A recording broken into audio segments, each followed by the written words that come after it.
Good afternoon, dear delegates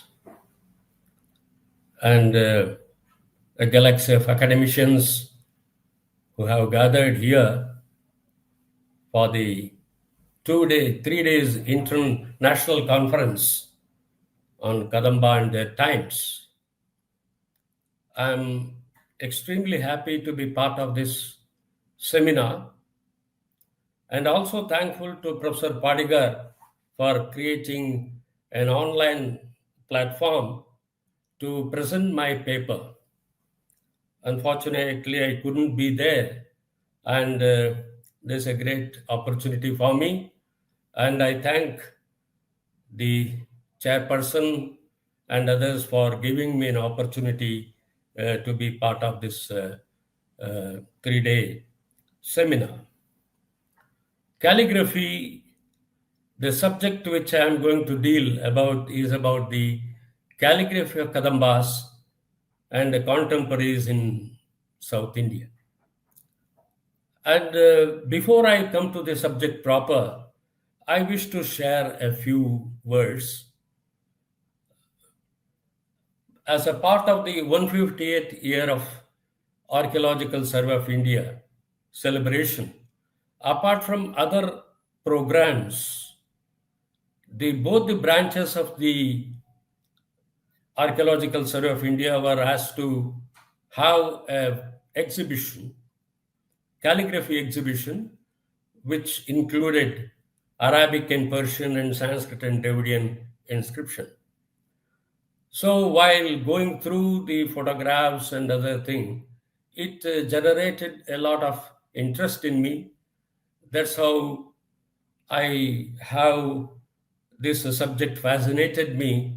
And fortunately, I've been asked to present a paper connected with the calligraphy of the Kadambas and their contemporaries. And subsequently, when I had to preside as a general president for the Dharwad, the Epigraphical Society of India conference, my presidential address also addresses part of the calligraphy elements in Indian epigraphy. As you know, our Indian subcontinent is very rich in epigraphical wealth. Hundreds and thousands of inscriptions are found throughout the length and breadth of the country, written in various scripts and languages belonging to various dynasties from early period to late medieval period. Right from the beginning, along with the epigraphical studies, calligraphical studies too got equal attention. Early calligraphers, epigraphists, were focused on the origin, development, and evolution of scripts, mainly Brahmi and its derivatives. One of the aspects calligraphical studies or elements in writing system didn't receive due attention from the epigraphists or scholars. In a way, both the calligraphical and calligraphical aspects go together. A critical review of inscriptions, both on lithic and copper plate, known from North and South India, from 2nd century Common Era onwards, betray beautiful calligraphical elements, mainly due to the advent of the pen technique and written in great aesthetic and artistic acumen, were responsible for the beautiful calligraphical elements in inscriptions.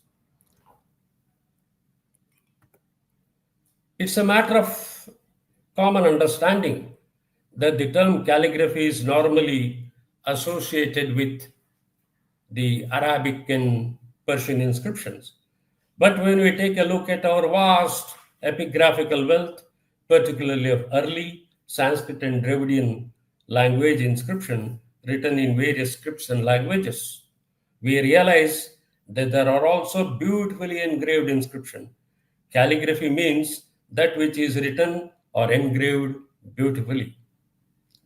Calligraphy means an examination of both early and late Brahmi inscriptions, inscriptions written in subsequent periods, Not only they were beautiful, but also exhibited great creativity, ingenuity, infusing calligraphical elements into the inscriptions. In the early Indian writing, the scribe or the writer occupied a very prominent place. Ornamental letters were often written with great care and dexterity by the scribes. It is seen expert craftsmen undertook the task of inscribing. Persons with extraordinary ability were chosen to work in the palace, and there were special officers under the king known as Raja Lipikaras.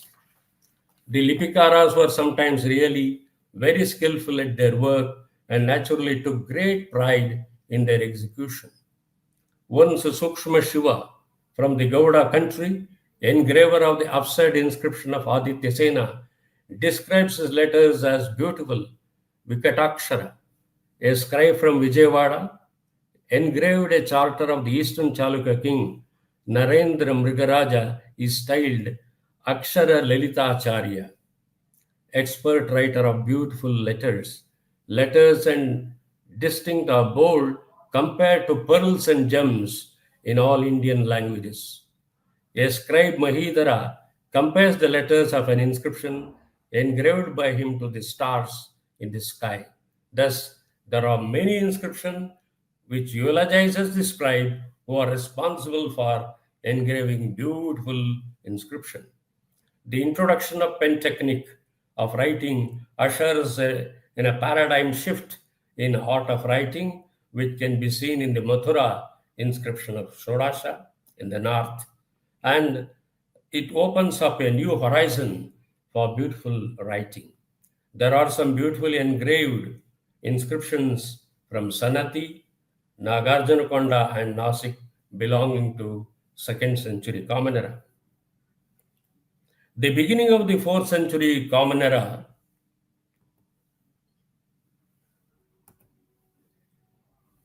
a new era in the realm of artistic or writing with calligraphical elements, can be seen in South India, especially in Karnataka. The emergence of Kadambas as one of the major political forces in Karnataka witnessed the efflorescence of a beautiful writing system, both to be seen in lithic and copper plate inscriptions. Earlier palagraphers and epigraphists have made a detailed and in-depth study of the palagraphical aspects of Kadamba inscription, especially with regard to the origin and development of Kannada script. Here, an attempt is made to highlight, a humble approach is made to understand the calligraphical elements, aspects of Kadamba inscription. Study of the inscription revealed the influence of the later Satavahana and the subsequent their successors Ikshwaku are seen to a great extent on the writing style of the Kadambas. It is seen equally reflected on the writing of the contemporary and also dynasties seen in the like the Western Gangas who appeared little later around 5th and 6th century Common Era. In order to appreciate and make a critical study of the calligraphical elements, inscription can be classified into 4 segments: vowels, consonants, medial signs, and conjuncts. The writer of the inscription infused and brought in calligraphical elements in each of the letter to enhance the aesthetic appearance of the letters. One can take cognizance of this in 2 ways. One in individual letters, and another is taking inscription as a whole. One has to understand there is always an undercurrent of calligraphical elements in the palagraphical development. For an understanding of the calligraphical elements, select letters are taken for a comparative study from Kadamba and contemporary dynasties like Salankayana, Pallava, and Western Gangas. However, there will be a major thrust or focus on the Kadamba inscriptions. It may be noted that to give an enhanced calligraphical outlook, four segments played a dominant role. One is the head mark. In the case of Kadamba, small box or square block marks invariably mark on the left side of the vertical stroke of the letter. Second is long vertical strokes with a curve extending up to the middle of the vertical stroke.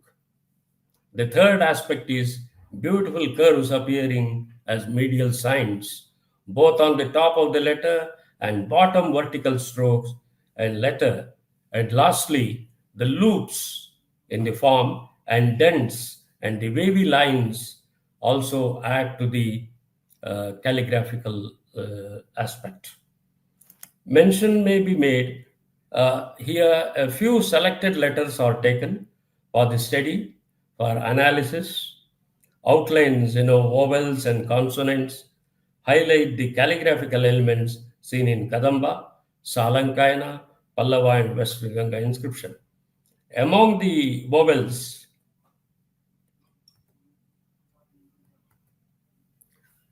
letter, you can see here, very few selected letters are taken, not in sequence.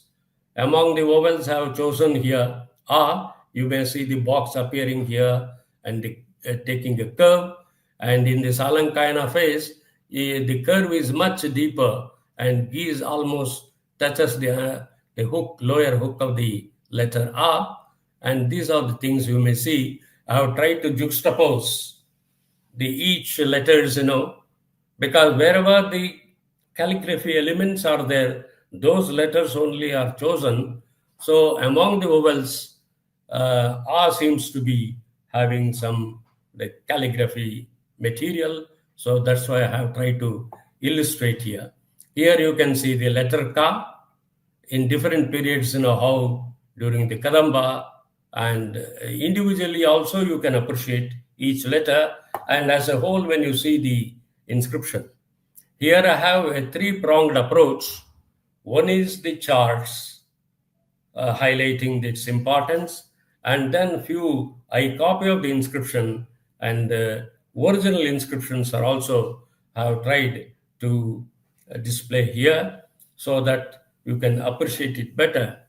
Anyway, when the publication is brought out, you in full measure you can appreciate the writing system of the Kadambas. So this is the Ga. Similarly, you can see I wish to draw the attention of the letter Ja, how each dent is there, and here a deeper curve, a stroke is attached in the middle here. So this is very important. Similarly, you can see the letter Ta and the hooked and the Pa.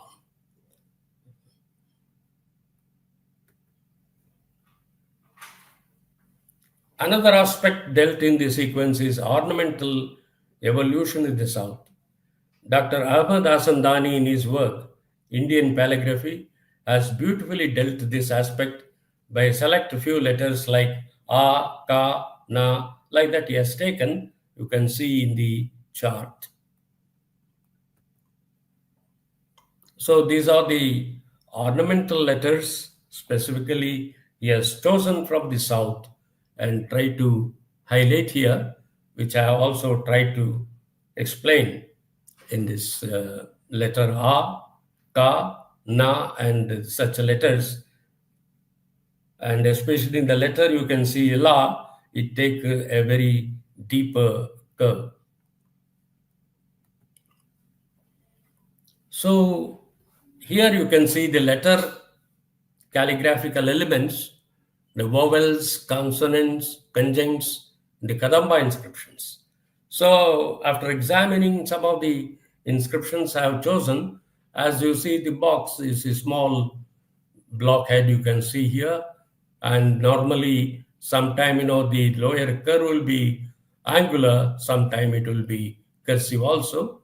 So invariably, it is the blockhead, not normally, as we say, box-headed. Dani also has tried to explain as a blockhead. So the box head which you see, that is very prominent, as you see in the Vakatakas and all. So there is a slight difference here. You can see these letters here, Ka, Ku, Le, Ye, the vowel mark going like this, and Shri, Bhu, you see here, the snore stroke hook attached here. So these are the letters which have some specific calligraphical elements in there, especially with regard to the letter Jo. You see from the middle, upper curve going on the top, and normally in the north you see the curve is attached here, the stroke. But in the southern part, especially in the Kadamba inscription, you see the lower curve coming down to represent the letter Jo, and U length here, and Sri. These are the few letters I have. Due to paucity of time, I'm not going in detail to explain each letter, but I have tried to specifically chosen from different inscriptions, including the conjunct letters. You can see how they look are beautifully engraved. And these are again from the medial signs. Especially I wish to draw your attention when the E sign, you not only they took it, they gave a deeper curve here. That's very fascinating. And similarly, Pu, you see one stroke here and another stroke attached here with a deeper curve. So these are the elements which enhances the calligraphy of the letters. Pra, Ne, Ma, Dirgha. You see the lengthened part they have tried to attach below.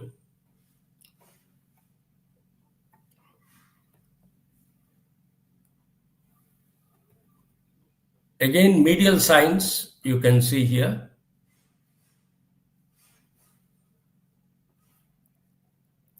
Nya, you see the Nya length. These are the signs what you can see here, beautifully written.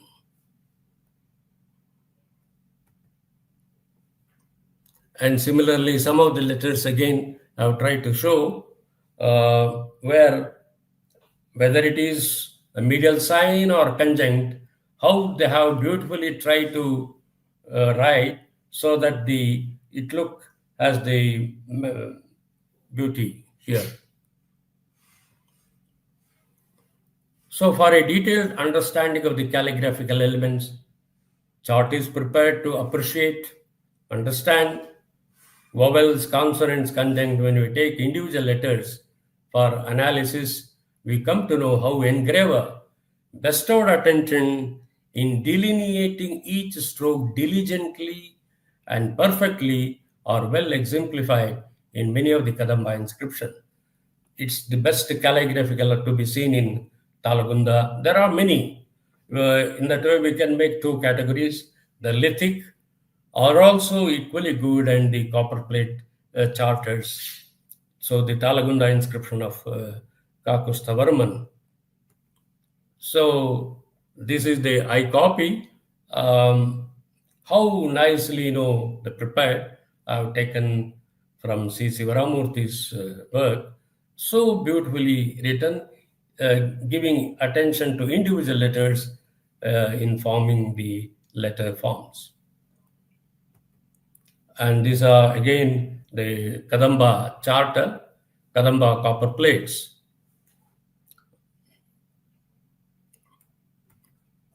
So the Pallava copper plate charter,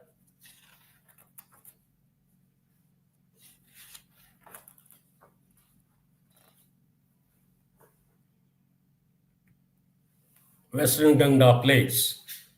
I have earlier explained individually the letters, and you can see in both ways, as I told, when you seeing the individual letters and when seeing the inscription as a whole, whether it is a copper plate or stone inscription, the calligraphy is quite palpable in this record. And some of the copper plates I have chosen from different because each is a specimen by itself. I think the writer has tried to give his best while engraving, especially the Kadamba copper plates. So it stands really outstanding when compared to the other dynasties. Kadamba inscriptions, really it deserves to be made an in-depth study from the calligraphical point of view. So this Devgiri plate of Mrigeshavarman, you can see here, I'm not going to individual letters to explain, but they have chosen from different kings and different periods to highlight the calligraphical elements in that. And this is Shimoga plates of Mandata.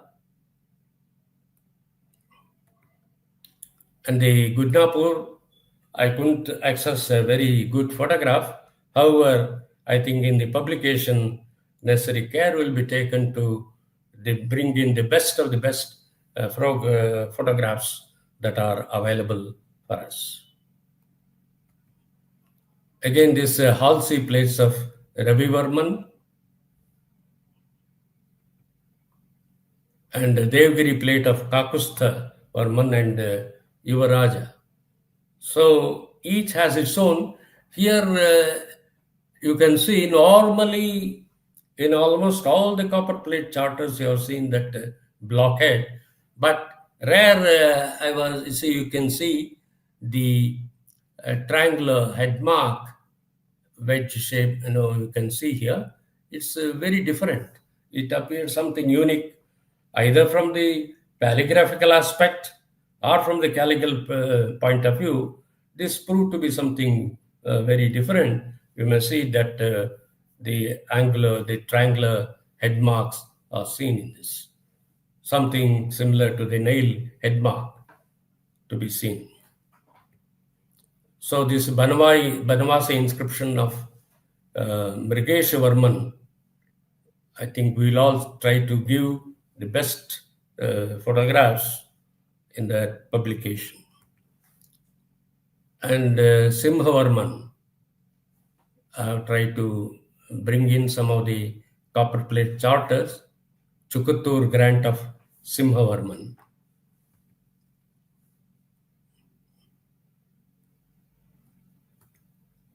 And the Penukonda plates, you see here, long strokes, something, which might have got influenced from the Ikshwakus.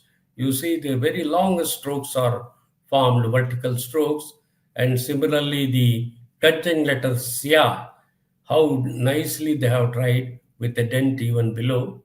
And many of the letters, especially the strokes, where long strokes are formed here, which brings to mind the influence of the Ikshwakus also.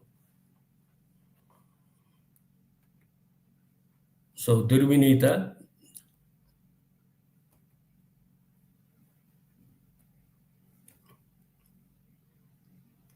see how beautifully they are formed, squarish, but at the same time, they have their own idioms. If the Kadambas had their own distinct way of engraving, to a great extent, of course, we can see a lot of calligraphical elements even in the Western Ganga inscriptions, both lithic, mostly the copper plate charters.